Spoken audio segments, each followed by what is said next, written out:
to the social. We'd like to welcome back to the show. You can have a please have a seat. Get cozy.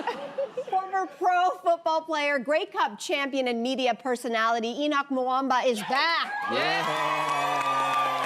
Glad to be back. Glad to be back. That was all for you, obviously. Oh, wow. And lady, you smell good. Thank you. You smell very nice. My wife, she picked it. I knew it. I knew it. Well, perhaps the air was smelling nice last night. It was the Victoria's Secret fashion show. It returned yesterday with new faces and big-name performers. A journalist for Elle magazine writes that while there was inclusivity, famous faces, lots of faux feather wings, does anyone actually care about the Victoria's Secret fashion show anymore? No? I'm so surprised. Interesting. So they've made a lot of changes over the years. Enoch, enough changes to make you a fan? Well, look, I'm going to be completely transparent. I don't know too much about, what's been going on with Victoria's Secret. The only time I would see that V is when my wife has... Good answer. I'm not going to get there. I'm not going to get there. That's my wife's in the room answer. Good answer. But, my timeline on social media is very athletic, and I saw Angel Reese was on there. And to me, I think it's a step in the right direction, right? Having the ability to include different body types and different individuals that come from different places, all shapes and sizes. I just think it's more representative of society, and it's important to be able to include different people. And I came from, my background obviously is in football, and what I love about the game of football is that it is so inclusive. You could be 5'5" and be the most important person on the football field. You could be 6'3", 300 pounds, and we need you, right? Yeah. And so I think it's great whenever an organization tries to, or a company tries to kind of include different individuals from different places that look differently and kind of, to a lesser extent, make them feel more valuable. More valuable, but is it enough? And I'm going to say this as someone who used to be a fan of this show when it started, I don't know how many years ago. I'm out. I was tuning in and out just to see how much had things changed. And what I saw yesterday was all performative, zero transformative. Interesting. And the reason why I say that is they are trying to rewrite the script of a book that they themselves wrote decades ago, which is to make women feel inadequate, and unless you were a size 00, you were not sexy, you were not perfect. That was the narrative that shows like that pushed on people like me. I remember being in my late teens or early 20s and watching one of the first Victoria's Secret fashion show when it mattered. And I'll tell you something, guess what would happen in the days following watching a Victoria's Secret fashion show? I would be dieting very, very hard. And you know where that comes from? Self-shame. And you know where that comes from? Looking at an organization so big that's telling us that is beauty, that is perfection. So I don't care that Ashley Graham was there, she's lovely, but the pillars of the show were still the OG angels. Adriana Lima, Candace Swanepoel, name all the top models, and you know what? They're still a size 0. How do you take the step in the right direction, though? Is that like a step towards better? Listen, I like the show. I actually did like the show, and I wasn't affected growing up as much, maybe because I just saw myself as I knew that I was 5'6", and I was never gonna walk that runway, so I just looked at it for what it was, which is a brilliant marketing campaign. Because when you think about it, Victoria's Secret is not even the top 5 when it comes to lingerie, when it comes to innovation and quality. But when it comes to name recognition, internationally, everybody knows it, right? And they had the perfect formula. You get the top models, you put them in your panties, you get a couple rock stars and a glossy set. You have to put it on television because the average person at home doesn't even get to see a fashion show, much less a lingerie fashion show. So whether you liked it or not, you're watching it because you're like, oh, there are all these pretty women walking around in their drawers and wings. I don't understand what's going on. And to me, that is the brilliance of what they've done. Have they made mistakes in their casting in the past? Yes. Have they tried to correct those wrongs? Yes, but at the end of the day, what I look at it is, it's just a fashion show with women in their drawers and high heels. I'm not expecting to learn anything from that. I hear you. It's just that, as somebody who loves lingerie, I had to think to myself, after watching the feed, coming up on my feed, there wasn't a single thing that I saw that I was like, oh, I'm gonna buy that. I still was just focused on the bodies, and even though, again, they included a pregnant woman, they included athletes, they included a lot of curve models. Ultimately, I was still looking at their bodies. And so there to me is a kind of disconnect. And I think we have to remember that Victoria's Secret is only doing all this in response to what Rihanna had already done successfully right out of the gate. Right. They did this in response to somebody who was more successful, more authentic, more representational. Inclusive. More inclusive. And so this brand continues to feel, it's run by a man still, and that to me doesn't sit quite right. I was seeing also on my feed just these hilarious comments, people saying things like, this is so healing. And I'm like, it's a lingerie store. It is not a therapy session. This should not be any, it is And that's my point. It's a fashion show with women in their underwear and high heels. Nobody walks around But if it didn't in make regular me life want in high to heels. buy anything, if it didn't make you want to actually go out and get anything, was it successful or not? I don't know. I don't know. The fact that we're talking about it. We're talking about it. I think Marketing they accomplished their check. thing. That's my point. And my They're only not getting point my money, just for the record. All right. I think there's a lot of work to be done, but one step in It's the right women direction. in What are draws you and doing high heels. afterwards? I think is the It's look. women in draws and high heels. Let's move on. All right. Have you noticed that mustaches are everywhere again? Right? Okay. Pedro Pascal, Donald Glover, Blue Jays left fielder Davis Schneider, a Washington Post columnist, writes that we may have reached peak stash. So as the only person here with a, oh no, I can grow one too, with a mustache. Goodness gracious. I'm playing. Give me some Andrea. time, I can get some whiskers going. How do you feel? How do you feel about the stash?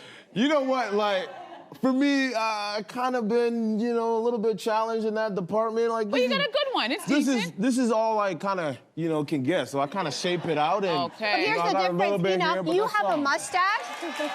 Yeah. It's good, right? But I would say what's different is that you have a mustache, but you do also have a little beard.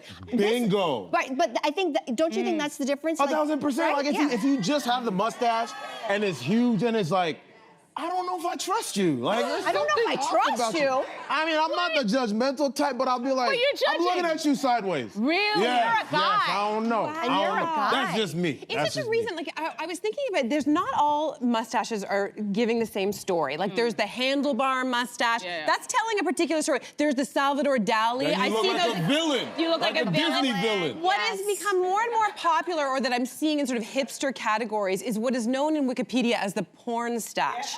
Right? Everyone knows this porn stash. This woman in the front row I don't know knows what it they're well. talking about. Yeah, It is, it's like, but I fuck you, feel like that is the exact. You don't have the porn stash. You do not have the porn stash is what we see on like Pedro Pascal. It's what we saw on Freddie Mercury. It's what we saw on Lionel Richie. Like there's a very Lionel, don't bring Lionel. I'm telling you, there it is. Oh, goodness gracious. Lionel has it. And I think that Pedro Pascal has it, or Benson Boone. Okay, so those are the ones who are having it. And there's a particular story. It's a little bit like ironic. It's a little bit queer. It's a little bit sexy. I agree. But you She have likes to have it. the outfits to match it. Otherwise, you can end up looking creepy. So it's the outfit. For me, I like facial hair, period. My favorite, like, I grew up with a dad who always had a mustache and a Hawaiian shirt, so for me, it's very nostalgic. And I'm seeing a man right now who's rocking the perfect sash in our front row, and that's exactly how a mustache should be. Come on. I see you. This should be the master class, because you know what mustache I really don't like? Because I understand if you don't have a top lip, a mustache can hide all of that. But it's the one that they go to the barber and shave. It's like that thin line that's right above the lip.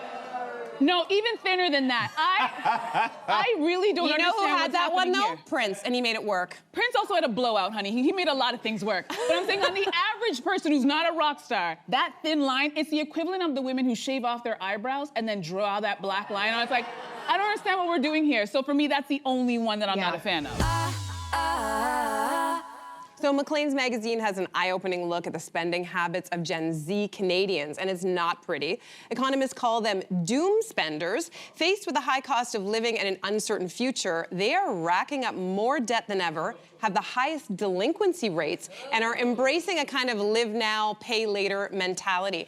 So Mel, what do you make of this phenomenon? Oh boy. Yeah, listen, we got a lot of debt as Canadians, unfortunately. Now, I get the idea behind the doom spending. It really feels like the end of the world is around the corner. You've got wars everywhere, environment and disasters, and I feel like there's a little bit of the YOLO vibe that's kicked in, which is like just You only live once.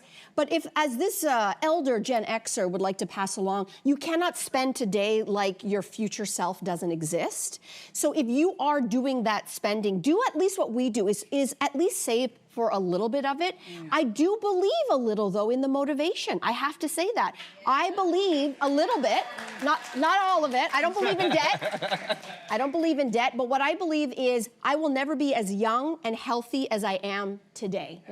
You never know what tomorrow brings. So what you do is you can do two things. As you like to say, Cynthia, two things can be true at once. They can. Save a little and YOLO a little. Yeah. But if you are going to spend today, your future self has to pay for today's activities. Don't forget that. Yeah. No, absolutely. And I think this generation is undergoing this crisis because, again, we're in this microwave generation where you want everything now, and big, more than that too. I think it's a deeper issue at heart when you think about keeping up with the Joneses, right? I think back in the day, it was like, hey, what is my neighbor wearing? Or what did my neighbor just get? What did he just purchase?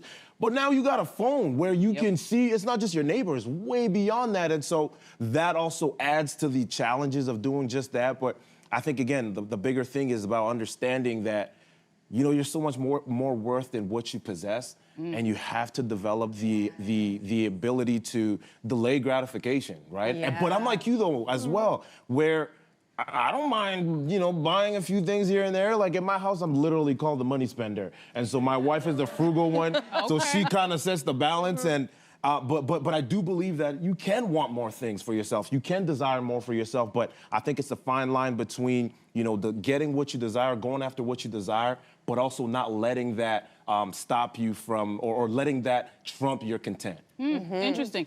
I think you make really valid points, and I think it's a perfect trifecta of everything that's been mentioned. I think it's the world is on fire, spend it, who cares, we don't know what tomorrow brings. There's also you're watching everybody on your phone, and you know how this generation is. That phone is always in hand, they're always, scrolling to see what someone's buying, what you should buy, you're always being influenced. But I think it's also a little bit of cynicism that's also kicked in, because I don't think they have the same desire to want what their parents had the way we did. You wanted to go to university so you could get a good job, so you could buy a house, you could start your family, and I feel like this generation, that's not really their desire, and I think they're also looking at it like, listen, I remember in my parents' day, a lot of my parents' friends worked in factory jobs, they worked at a grocery store, and they could afford to buy a house and raise children and send them to university. And now I have this generation, I know people who have 2 degrees and they cannot afford to buy a house. It's not in their future.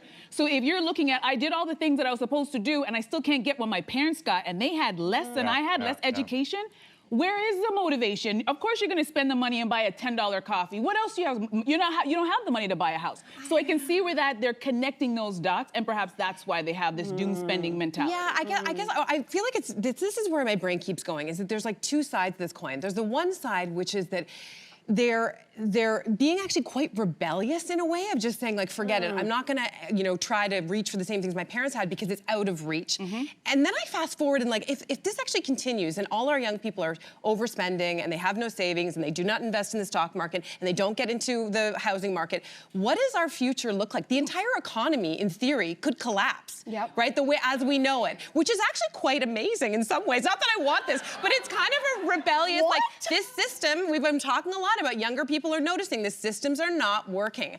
And so we want to change things up. So in that way, it could be quite empowering. On the other hand, part of me also thinks they're just falling victim to marketing ploys. It's, what is they're being marketed constantly saying, like, buy now, pay later, which we know is a recipe for debt and disaster. And yet in the immediate sense, who are they benefiting? Businesses, capitalism. So there's this kind of double-edged sword where I'd love for a young person to come here and school me on it. Tell me how this works. Tell me what this looks like going forward, and are you really They're in their parents' basement right now watching. Cynthia, I'll get right to you. All right, so now a cute animal video. This little guy needed some help. Did you say cute? Yes, cute. I said cute. Little guy needed some help getting out of a hole in the roof of this London, Ontario home on this weekend. And this video has racked up, get this, more than 12 million views. Take a look at the video. All right, buddy, hang on. All right, so why do you think 12 million views for that little video of this poor raccoon who's eaten way too much, holding on to that, trying to grab that rope? Why do you think people are so drawn to this video? What is it? You guys are clapping. They're clapping. laughing for it. Goodness gracious. I think obviously one of the main reasons is, especially being on this side of my career of football, leaving the field and being, in front of the camera and entertainment, it's a little bit entertaining, right? And I think most people, I don't think raccoons have the best rep in neighborhoods.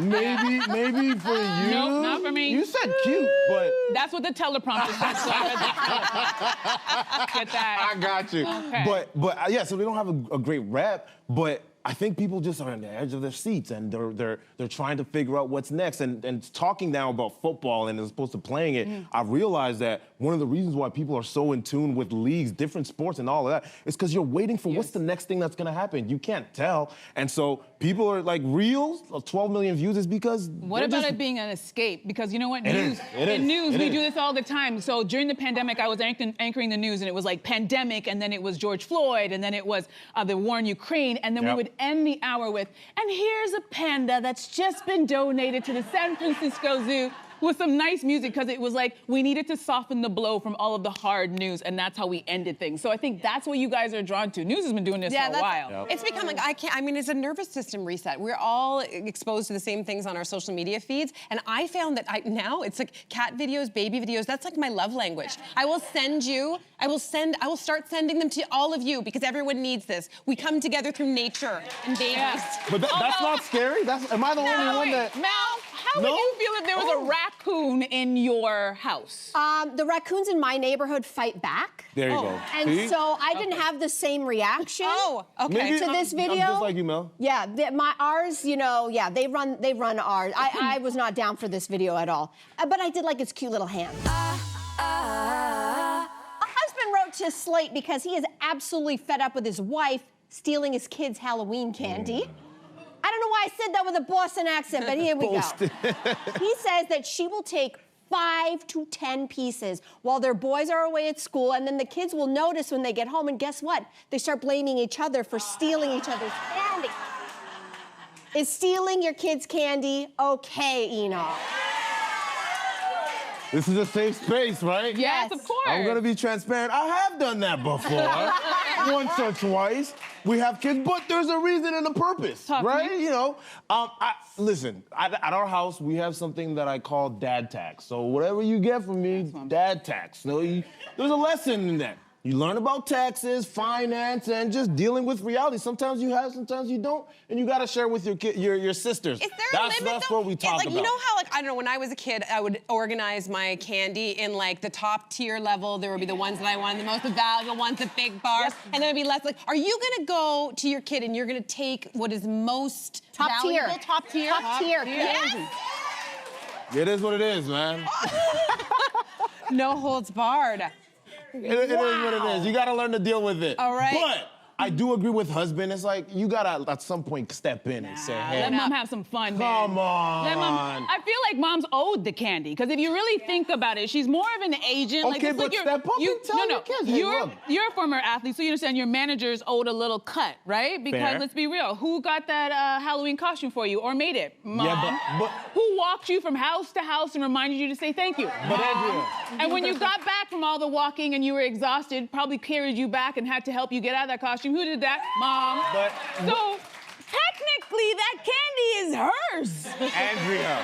And she's being nice. But my agent, his cut, I know when I give him his cut, he doesn't just come in and take it. I think the mom should have at least said, hey, look, that was me who did it. You deal with the consequences afterwards. But I mean, the kids are gonna deal with so much already. They're gonna fight about The boys are gonna things. fight anyway, so. They will, so why add to it? Well, Maybe I think there's a lesson. For entertainment. To be the parent in the room, which is everything can be used to teach a lesson. There you go. Right? And so she's taking it behind their back. She should be taking it right in front of their face. Boom. And I'll tell you what, but there's a lesson to it. Call it the dad tax, call it the mom tax. To me, kids understand fairness and they understand sharing, right? So that's why the boys in this story, they were fighting because they were like, mom could never. So it had, they understand fairness, but that's where there's a lesson. There's a lesson in abundance. I don't know about you guys. My daughter comes home with so much candy, she's gonna forget how much candy she has.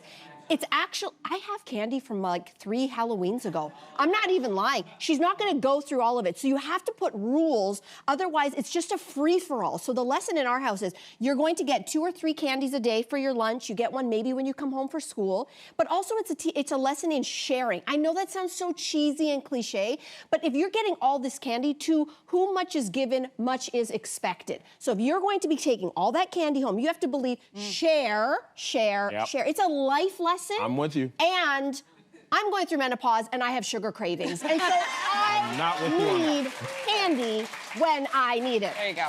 Preferably chocolate. Thank you, neighbors. Thank you, neighbors, for that. Enoch, this is why we love having you here. You're a blast. Good. Thank you. Subscribe to The Social Podcast so you don't miss a fiery debate. Until next time, socialites.